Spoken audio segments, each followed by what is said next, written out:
say my generation differs from other generations because we were raised on the luxury of technology-free childhood. We spent our days outside. We would go in when the street light would come on, and other things that the children today lack. I think the people who were born from 1985 to 1995 got to experience the best of both worlds. We got a carefree childhood with a very technically advanced teenage to adulthood. So I think we experience pre-mass technology and we're living in technology.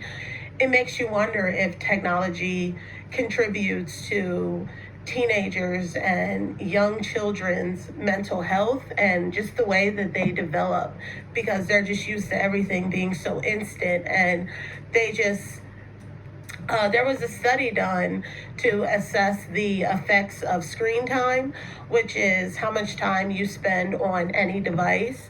And it concluded that usually children spend about 7 to 8 hours a day on technology.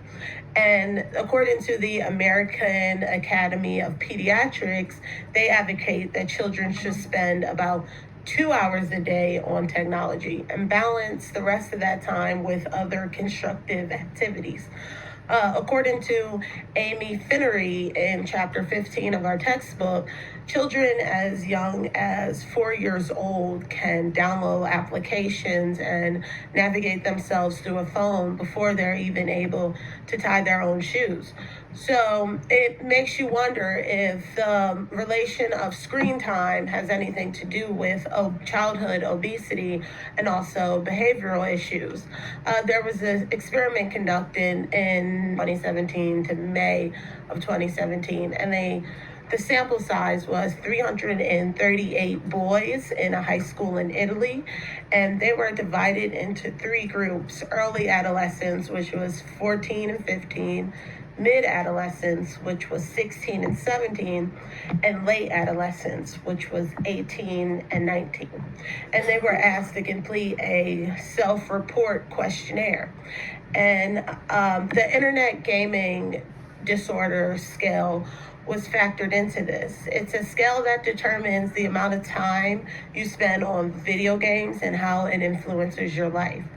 The young adolescent group seemed to have the highest correlation in that area because their state of mind and dealing with puberty and other stressful situations may have resulted in an overuse in technology as means to escape from those negative feelings those in face. So the boys use gaming as a way to escape from that.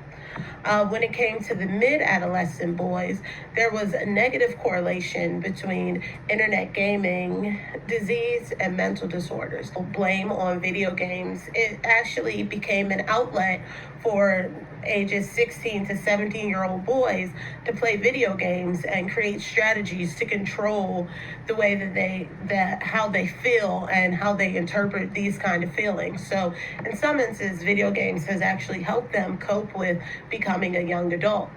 The Bergen Social Media Addiction Scale assesses the effect of social media within a 12-month period. It showed a positive correlation with depression symptoms in adolescents 16 and 17. And that could be speculated that the positive correlation may demonstrate that adolescents overuse social media to increase their levels of emotional activation, whereas the negative correlation may refer to youth desire to reduce their psychological discomfort associated with the difficulty of coping with interpersonal interactions in an offline life. So there is the 6 components of addiction as defined by Mark Griffith. And this is the scale that you look at when you determine if someone is addicted to something. So these things are all factored into most of my research that I went. So I'm just going to go over what the components of addiction are. Salience, which is when you overplay online gaming, a mood modification, tolerance, withdrawal symptoms, conflict between the online gamer and those around them.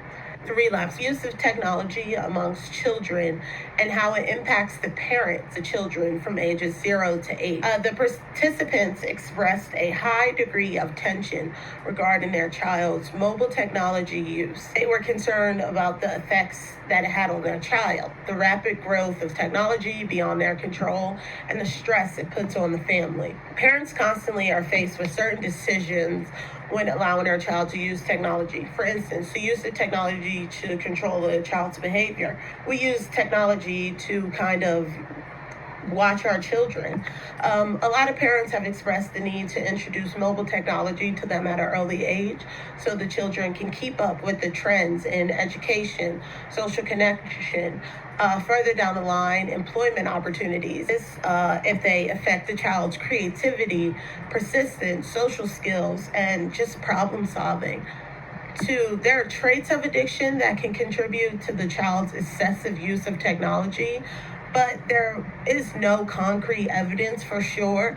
And like I said previously, this is a very new thing that's happening within the past, I would say, 15 years. So it's very hard to put a pinpoint if this is good for our child, if it is affecting them. But I think later on down the line, we'll see the results more than we're seeing right now. So for this study, they just concluded that the parents need to be more active in the child's technology use. Teenagers are very into social media, and I wanted to do some research to see if there are any studies that link teenagers' development and mental disorders on social media, and they use social media to determine their worth. So they did a study to determine the time spent on your mobile device. And it says here, most teenagers spend 1 to 3 hours on your mobile device. When it comes down to it, because social media technology, we're in the growing phase. So we probably won't see results of this for years to come.